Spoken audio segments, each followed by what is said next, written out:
മഞ്ചൂരി ഉണ്ടാക്കുന്നതിന് നോക്കാം. നമുക്ക് നോക്കിയിലേക്ക് വേണ്ട സാധനങ്ങൾ എന്തൊക്കെയാണ്. എഗ് മഞ്ചൂരി ഉണ്ടാക്കാൻ വേണ്ടിയിട്ട് ഏറ്റവും നമ്മൾ എന്ത് ചെയ്യണമെന്ന് വെച്ചിട്ടുണ്ടെങ്കിൽ മുട്ട നമ്മൾ ആവിയിൽ നമ്മൾ വേവിച്ചെടുക്കും. മുട്ട നമ്മൾ ആവിയിൽ വേവിച്ചെടുക്കാന്ന് വെച്ചിട്ടുണ്ടെങ്കിൽ മുട്ട നമ്മൾ പുഴുങ്ങിയെടുക്കാമല്ലോ നമ്മൾ ചെയ്യുക. ഈ മുട്ട നമ്മൾ പൊട്ടിച്ചെടുത്ത് കഴിഞ്ഞിട്ട് ഇതിലേക്ക് നമ്മൾ കുരുമുളക് പൊടിയും ആവശ്യത്തിന് ഉപ്പും ചേർത്തിട്ട് നന്നായിട്ട് മിക്സ് ചെയ്തിട്ട് നമ്മൾ ഇഡ്ഡലിക്ക് നമ്മൾ ചുട്ടെടുക്കുന്ന പോലെ ഇത് നമ്മൾ ആവിയിൽ നമ്മൾ വേവിച്ചെടുക്കും. അത് ആവിയിൽ നമ്മൾ വേവിച്ചെടുക്കുന്ന സമയത്ത് നമ്മൾ ആ പാത്രത്തിലേക്ക് നമ്മൾ ഒഴിക്കുമ്പോൾ ആ പാത്രം കുറച്ച് കുഴിയുള്ള പാത്രമായിരിക്കണം. അത് കഴിഞ്ഞിട്ട് ഇത് നമ്മൾ ബോയിൽ ചെയ്തെടുത്ത് കഴിഞ്ഞിട്ട് ഇത് ചൂടാറി കഴിയുമ്പോൾ ഇത് നമ്മൾ കുറച്ച് ചെറിയ പീസായിട്ട് നമ്മൾ കട്ട് ചെയ്തെടുക്കും. അത് കഴിഞ്ഞിട്ട് ഒരു ബാറ്റർ ഉണ്ടാക്കിയിട്ട് ആ ബാറ്ററിൽ നമ്മൾ മുക്കിയിട്ട് ഇത് നമ്മൾ വറുത്തെടുക്കും. അപ്പോൾ കുറച്ച് കുഴിയുള്ള പാത്രത്തിൽ നമ്മൾ ഒഴിച്ചാൽ മാത്രമേ അത് നമുക്ക് കുറച്ച് കനമുള്ള പീസായിട്ട് നമുക്ക് കിട്ടുള്ളൂ. അപ്പോൾ നമുക്ക് നോക്കാം ഇതിലേക്ക് വേണ്ട സാധനങ്ങൾ എന്തൊക്കെയാണ്. ഞാൻ ഇവിടെ 5 മുട്ട എടുത്തിട്ടുണ്ട്, പിന്നെ കുരുമുളക് പൊടി, പിന്നെ ഇതിലേക്ക് നമ്മൾ ആവശ്യത്തിന് ഉപ്പും കൂടി ചേർത്ത് കഴിഞ്ഞിട്ട് ഇത് നമ്മൾ നന്നായിട്ട് മിക്സ് ചെയ്തിട്ട് ഇത് നമ്മൾ ആവിയിൽ നമ്മൾ വേവിച്ചെടുക്കണം. അത് കഴിഞ്ഞിട്ട് ഇത് നമ്മൾ പീസായിട്ട് നമ്മൾ കട്ട് ചെയ്തെടുത്ത് കഴിഞ്ഞിട്ട് ഇത് നമ്മളൊരു ബാറ്റർ ഉണ്ടാക്കും. ആ ബാറ്റർ ഉണ്ടാക്കാൻ വേണ്ടിയിട്ട് ഞാനിവിടെ ഒരു 3 ടേബിൾ സ്പൂൺ മൈദ എടുത്തിട്ടുണ്ട്, 6 ടേബിൾ സ്പൂൺ കോൺഫ്ലവർ എടുത്തിട്ടുണ്ട്. ഇത് രണ്ടും കൂടിയിട്ട് ഞാൻ മിക്സ് ചെയ്തെടുത്തേക്കാണ്. പിന്നെ ഇതിലേക്ക് നമുക്ക് മുളക് പൊടി വേണം, നമ്മുടെ എരിവിനനുസരിച്ചെടുക്കുക. ഇതിലേക്ക് നമ്മൾ ആവശ്യത്തിന് വെള്ളവും ചേർത്തിട്ട് ഇത് നമ്മൾ കുറച്ച് തിക്കായിട്ടുള്ള പേസ്റ്റ് ആക്കിയിട്ട് എടുക്കും. അത് കഴിഞ്ഞിട്ട് നമ്മൾ ഈ ബോയിൽ ചെയ്തേക്കുന്ന മുട്ട നമ്മൾ കഷ്ണങ്ങളായിട്ട് നമ്മൾ കട്ട് ചെയ്തിട്ട് ഇതിലേക്ക് നമ്മൾ ഡിപ്പ് ചെയ്തിട്ട് ഇത് നമ്മൾ ഫ്രൈ ചെയ്തെടുക്കും. അത് കഴിഞ്ഞിട്ടാണ് ഇത് എഗ് മഞ്ചൂരിയൻ ആക്കുന്നത്. അതിന് വേണ്ടിയിട്ട് ഞാനിവിടെ ഒരു വലിയ സവോള ചോപ്പ് ചെയ്തെടുത്തിട്ടുണ്ട്. ഇത് നല്ല കനം കുറച്ചിട്ട് ഇങ്ങനെ കട്ട് ചെയ്തെടുക്കുക. പിന്നെ നമുക്ക് ഇതിലേക്ക് വേണ്ടത് സ്പ്രിംഗ് ഓണിയൻ, പിന്നെ ഞാനിവിടെ ക്യാപ്സിക്കം എടുത്തിട്ടുണ്ട്. ഞാനിവിടെ റെഡ് ക്യാപ്സിക്കം എടുത്തേക്കുന്നത്. അത് ഗ്രീൻ ആണെങ്കിൽ ഗ്രീൻ എടുക്കാം, നമുക്ക് ഇഷ്ടമുള്ള കളർ എടുക്കുക. വേണമെന്നുണ്ടെങ്കിൽ നമുക്ക് 2 കളറുകൾ വേണമെങ്കിൽ നമുക്ക് മിക്സ് ചെയ്തിട്ട് എടുക്കാം. അത് ഞാനിവിടെ ഒരു ക്യാപ്സിക്കം മുഴുവനായിട്ട് എടുത്തിട്ടുണ്ട്. പിന്നെ ജിഞ്ചർ ഗാർലിക് പേസ്റ്റ്, ഞാനിവിടെ 2 table spoon ginger garlic paste എടുത്തിട്ടുണ്ട്. പിന്നെ പച്ചമുളക്, അത് നമ്മുടെ എരിവിനനുസരിച്ച് നമുക്ക് എടുക്കാം. പിന്നെ നമുക്ക് ഇതിലേക്ക് വേണ്ട സോസുകൾ, ഞാനിവിടെ 2 ടേബിൾ സ്പൂൺ ടൊമാറ്റോ സോസ് എടുത്തിട്ടുണ്ട്. പിന്നെ 2 ടേബിൾ സ്പൂൺ വെച്ചിട്ട് ഞാൻ സോയാ സോസ് എടുത്തിട്ടുണ്ട്, ചില്ലി സോസ് എടുത്തിട്ടുണ്ട്. പിന്നെ നമുക്ക് ഇതിലേക്ക് ഒരു 1/2 ടേബിൾ സ്പൂൺ കോൺഫ്ലവർ വേണം. ഇത് ഏറ്റവും അവസാനം നമ്മൾ സോസൊക്കെ ഒഴിച്ച് കഴിഞ്ഞിട്ട് ആ സോസ് നമ്മൾ സെറ്റ് ആവാൻ വേണ്ടിയിട്ട് ഈ 1/2 ടേബിൾ സ്പൂൺ കോൺഫ്ലവറിലേക്ക് നമ്മൾ കുറച്ച് വെള്ളം ഒഴിച്ചിട്ട് നന്നായിട്ട് മിക്സ് ചെയ്തിട്ട് അത് നമ്മൾ അതിലേക്ക് ചേർക്കും. പിന്നെ ഇത് ഗാർണിഷ് ചെയ്യാൻ വേണ്ടിയിട്ട് നമുക്ക് മല്ലിയില വേണം. അപ്പോൾ നമുക്ക് ഏറ്റവും തന്നെ മുട്ട നമുക്കൊന്ന് നന്നായിട്ടൊന്ന് മിക്സ് ചെയ്തെടുക്കാം. നമുക്ക് ഏറ്റവും തന്നെ ഈ മുട്ട നമുക്ക് നന്നായിട്ടൊന്ന് മിക്സ് ചെയ്തെടുക്കാം.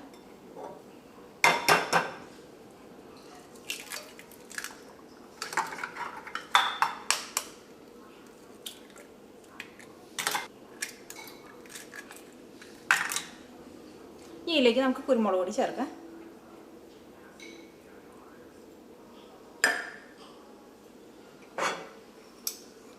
ഉപ്പ് ചേർക്കാം.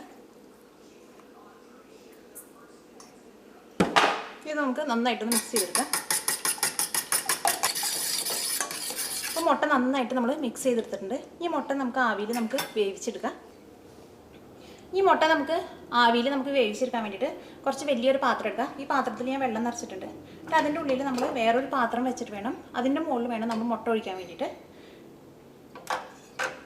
ഇതിൻ്റെ മുകളിൽ നമുക്ക് വേറെ ഇതേപോലത്തെ ഒരു പാത്രം വയ്ക്കുക.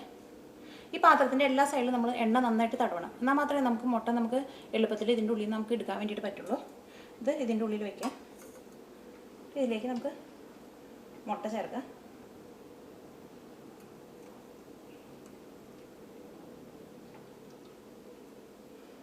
ഏറ്റവും തന്നെ നമുക്ക് ഈ മുട്ട നമുക്കൊന്ന് മൂടി വയ്ക്കാം, അല്ലെങ്കിൽ ചിലപ്പോൾ ഈ മുട്ടയുടെ ഉള്ളിലേക്ക് ചിലപ്പോൾ ആവിയുടെ വെള്ളം വീഴും. അപ്പോൾ നമുക്ക് ഏറ്റവും തന്നെ ഈ മുട്ട നമുക്ക് ഒരു ചെറിയ അടപ്പം വെച്ചിട്ടൊന്ന് മൂടാം. ഇനി നമുക്ക് വേറെ വലിയ അടപ്പം വെച്ചിട്ട് ഈ പാത്രം നമുക്ക് മൂടാം. ഇനി നമുക്ക് തീ ഓണാക്കാം. നമുക്കൊരു മീഡിയം ഫ്ലെയിമിലിട്ടിട്ട് ഒരു 20 മിനിറ്റെങ്കിലും നമ്മൾ വേവിക്കണം. ഈ മുട്ട നമുക്ക് നന്നായിട്ട് വെന്ത് കിട്ടാൻ വേണ്ടിയിട്ട് നമുക്ക് തീ ഓണാക്കാം. ഇപ്പം മുട്ട നന്നായിട്ട് വെന്തിട്ടുണ്ട്. മുട്ട വെന്തിട്ടുണ്ടോ എന്ന് അറിയാൻ വേണ്ടിയിട്ട് ഇതിൻ്റെ സെൻറ്ററിൽ നമ്മളൊരു ചെറിയ സ്റ്റിക്ക് വെച്ചിട്ടൊന്ന് കുത്താം. അപ്പോൾ ആ സ്റ്റിക്കുമ്പോൾ പിടിക്കണില്ലെങ്കിൽ മുട്ട നന്നായിട്ട് വെന്തിട്ടുണ്ട്.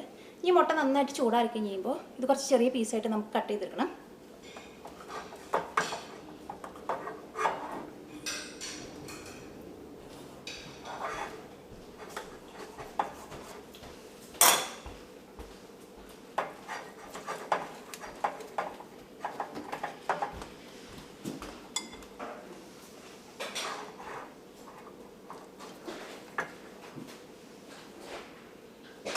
അപ്പോൾ നമ്മുടെ മുട്ട കട്ട് ചെയ്തെടുത്തത് റെഡി ആയിട്ടുണ്ട്.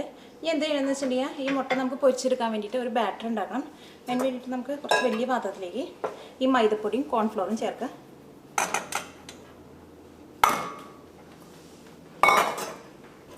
ഇതിലേക്ക് മുളക് പൊടി ചേർക്കാം. ഈ മുളക് പൊടി എല്ലാം ചേർക്കണ്ട, ബാക്കിയുള്ളത് നമുക്ക് നമ്മൾ സോസൊക്കെ ഒഴിക്കുന്ന സമയത്ത് നമുക്ക് കുറച്ച് മുളക് പൊടി ചേർക്കാം. ഇതിലേക്ക് നമുക്ക് ഒരു നുള്ളു ഉപ്പ് ചേർക്കാം. നമ്മൾ മുട്ടയുടെ ഉപ്പ് ചേർത്തിട്ടുണ്ട്, അതുകൊണ്ട് ഉപ്പ് ചേർത്തില്ലെങ്കിൽ കുഴപ്പമില്ല, ചേർക്കേണ്ട ഒരു നുള്ളു മാത്രം ചേർത്താൽ മതി. ഇതിലേക്ക് നമ്മൾ ആവശ്യത്തിന് വെള്ളവും ചേർത്തിട്ട് കുറച്ച് തിക്കായിട്ടുള്ള ബാറ്ററാക്കി എടുക്കണം.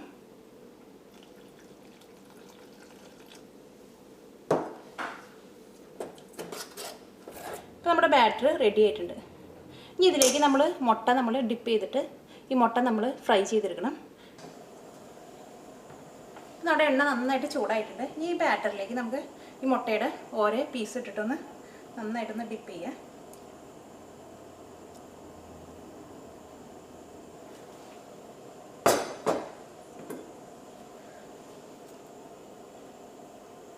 ഇത് നമുക്ക് എണ്ണയിലേക്ക് ഇടാം. ഒരു മീഡിയം ഫ്ലെയിമിലിടാം.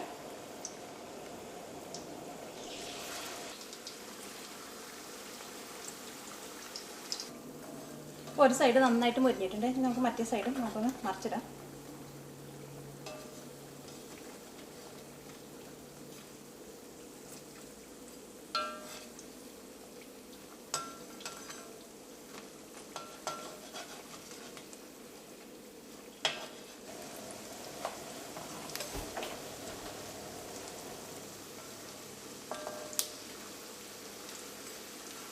ഇത് രണ്ട് സൈഡ് നന്നായിട്ട് മുരിഞ്ഞിട്ടുണ്ട്. ഇതെടുത്ത് നമുക്ക് എണ്ണയിൽ മാറ്റാം.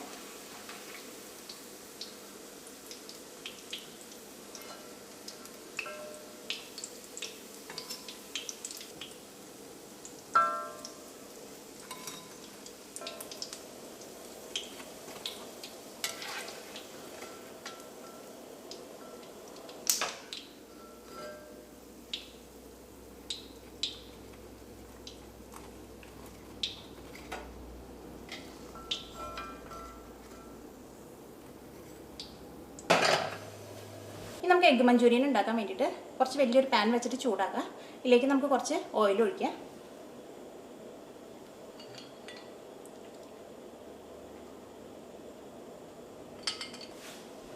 ചൂടായ ഓയിലിലേക്ക് നമുക്ക് ഏറ്റവും ആദ്യം തന്നെ നമുക്ക് സവാള ചേർക്കാം.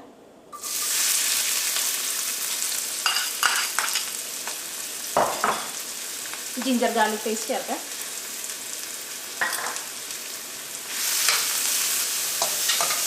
ഇതിലേക്ക് നമുക്ക് പച്ചമുളക് ചേർക്കാം.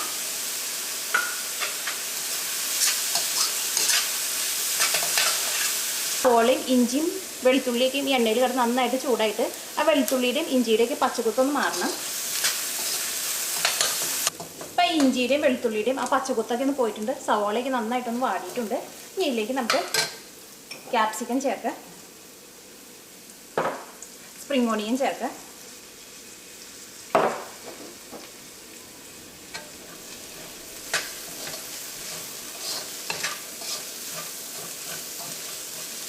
ഈ തീ നന്നായിട്ടൊന്ന് കൂട്ടി വയ്ക്കുക. ഒരു 2 മിനിറ്റ് നമുക്ക് ഇങ്ങനെ ഒന്ന് മിക്സ് ചെയ്യാം. അപ്പോൾ ആ ക്യാപ്സിക്കും ആ സ്പ്രിംഗ് ഓണിയനും പതുക്കെ ഒന്ന് വാടും. ഇനി ഇതിലേക്ക് നമുക്ക് സോസ് ചേർക്കാം. അതിന് വേണ്ടിയിട്ട് ഏറ്റവും ആദ്യം തന്നെ നമുക്ക് ടൊമാറ്റോ സോസ് ചേർക്കാം.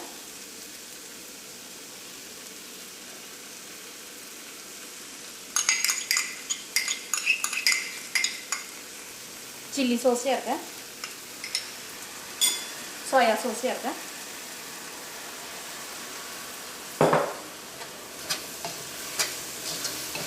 ഇതിലേക്ക് നമുക്ക് കുറച്ച് മുളക് പൊടി ചേർക്കാം. ഞാൻ കാശ്മീരി മുളക് പൊടിയും ചേർക്കുന്നത് നമ്മുടെ എഗ്ഗ് മഞ്ചൂരിയന് നല്ലൊരു കളർ കിട്ടും.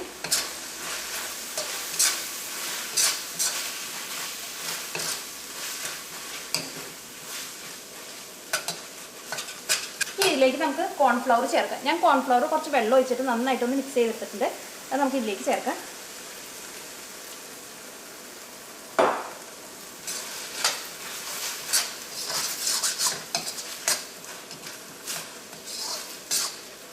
ഇനി ഉപ്പ് രണ്ടാമത് നമ്മൾ ചേർക്കേണ്ട ആവശ്യമില്ല. കാരണം എന്താ വെച്ചാൽ ഈ സോസിലേക്ക് നല്ല ഉപ്പുണ്ട്. ഉപ്പ് നോക്കിയിട്ട് വേണമെങ്കിൽ മാത്രം ചേർത്താൽ മതി. ഇതിലേക്ക് നമ്മൾ ആ വറുത്ത് വെച്ചേക്കണം മുട്ട ചേർക്കാം. ഇതെല്ലാം കൂടിയിട്ട് നമുക്ക് നന്നായിട്ടൊന്ന് മിക്സ് ചെയ്യാം.